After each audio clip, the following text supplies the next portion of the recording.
सो hi everyone, स्वागत है आपका मेरे यूट्यूब चैनल पे बेसिक विद हिमानी के साथ। एंड पिछली वीडियो में हमने पढ़ा था pre historic age, ancient Indian history की प्री हिस्टोरिक एज जो टॉपिक था वो हम पढ़ रहे थे। एंड जो इसकी 3 स्टोन एजेस थी, हमने उसका पैलियोलिथिक जो फेज था वो कंप्लीट किया था प्रीवियस वीडियो में।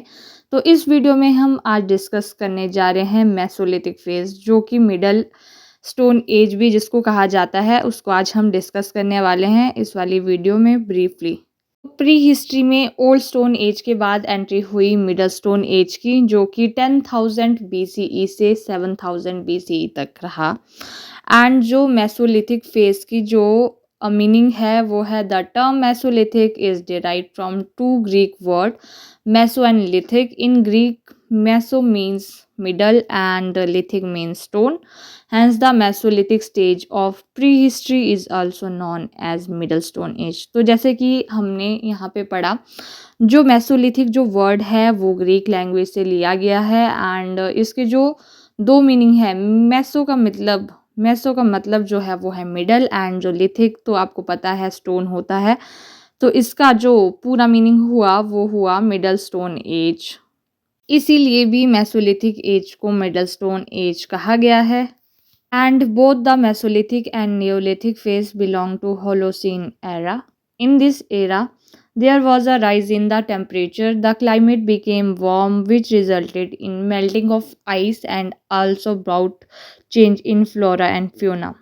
जो ये इरा रहा है, इसमें जो टेम्परेचर है वो और जो क्लाइमेट है वो थोड़ा गर्म हो गया था। एंड जो आइस एज थी वो थोड़ा पिघलना शुरू हो गई थी इस एज में, ठीक है। Now coming to the next point, people of this age live on hunting, fishing and food gathering.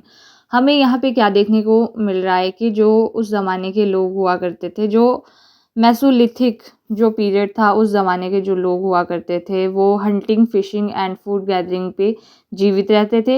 But later they also domesticated animals and cultivate plants. यहाँ पे हमें क्या देखने को मिल रहा है, पैलियोलिथिक के मुकाबले मेसोलिथिक पे जो मिडल स्टोन एज है वहाँ पे लोगों ने एग्रीकल्चर शुरू कर दिया था। मतलब एग्रीकल्चर का राइज हुआ था मेसोलिथिक एज में। एंड जानवरों को पालना भी शुरू किया था इस टाइम पे लोगों ने, ठीक है। Mesolithic people firstly domesticated the dog, sheep and goat. ये MCQ में आ सकता है क्वेश्चन की जो मेसोलिथिक पीपल थे उनने फर्स्टली किस चीज़ को डोमेस्टिकेट करना शुरू किया था। तो इसका आंसर है dog, sheep and goat. Mesolithic peoples are semi permanent settled. जो मेसोलिथिक जो पीरियड था उस टाइम के जो पीपल्स थे उनको अभी भी शेल्टर्स के बारे में ज़्यादा पता नहीं था। वो अभी भी सेमी परमानेंट थे, सेमी परमानेंट सेटल थे। वो अभी भी पूरी तरह से सेटल्ड नहीं हुए थे एक जगह पे, ठीक है। अब हम बात करते हैं इसके टूल्स के बारे में कि मेसोलिथिक जो पीरियड था उस टाइम किस तरह के टूल्स यूज़ किया करते थे। In mesolithic age microliths were used. What is microliths? The miniature stone tools usually made of chert and flint, both of geometrical and non-geometrical shapes. Microliths जो होते हैं वो छोटे छोटे स्टोन टूल्स होते हैं, मतलब मिनिएचर स्टोन टूल होते हैं, छोटे स्टोन टूल होते हैं। और जो माइक्रोलिथ्स जो वर्ड है वो भी ग्रीक भाषा से लिया गया है, जिसका मीनिंग है माइक्रो का मतलब है छोटा एंड लिथ्स का मीनिंग है स्टोन। जो छोटे पत्थर होते हैं उनसे जो बने होते हैं स्टोन टूल्स, उनको हम माइक्रोलिथ्स बोलते हैं। Both of geometrical and non geometrical shapes के पाए गए थे। मतलब आड़े टेढ़े नहीं थे तब, शेप्स वाले भी वो यूज़ करने लग गए थे मेसोलिथिक एज में, ठीक है। They were not only used as tool but were also used to make composite tools, spearheads, arrowheads and sickles after hafting them on wooden on bone handles. जो उनके जो टूल्स थे अब वो सिर्फ उसको मतलब पत्थर के जैसे यूज़ नहीं करते थे, अब उनमें वो वुडन पे लगा के, जैसे आजकल के ज़माने में होते हैं टूल्स होते हैं, वैसे ही उन्होंने बनाना उस ज़माने में शुरू कर दिया था, ठीक है। जो ये छोटे छोटे स्टोन टूल्स थे इसकी मदद से जो मेसोलिथिक जो पीपल्स थे वो स्मॉलर एनिमल्स और बर्ड्स को हंट करने में उनको आसानी हो रही थी। एंड जो मेसोलिथिक जो मैन है started to wear clothes made of animal skin. उन्होंने अब जो जानवरों के छाल जो होते हैं वो लपेटना शुरू कर दिया था। And coming to the next point, हमें यहाँ पे देखने को मिल रहा है जो मेसोलिथिक जो पीपल थे वो आर्ट लवर थे, रॉक आर्ट लवर थे and they make hunting scenes, wild animals, dancing and food gathering on rocks. ठीक है, वो ज़्यादातर यही चीज़ें ड्रॉ करते थे रॉक्स पे, रॉक आर्ट जब वो करते थे। And these painting give an idea of religious practices and division of labour on the basis of gender and the first human colonisation of the Ganga plains happen during this period. तो चलिए जी, अब हम पढ़ेंगे important Mesolithic sites जो थी। Bagor in Rajasthan is biggest mesolithic site in India and ये MCQ में भी पूछा जाता है। Bagor is located on which river? Bagor is on river Kothari. Where microliths were found with bones and shells? Domestication of animal found from Adamgarh in Madhya Pradesh. ठीक है।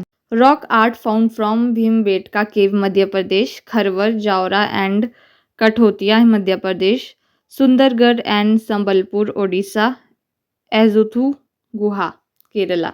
On the valley of river Tapi, Sabarmati, Narmada and Mahi microliths have been found. आपको ये ध्यान रखना है कि मतलब कौन कौन सी साइट पे क्या क्या हुआ था, ये MCQ में आ जाते हैं बेसिकली।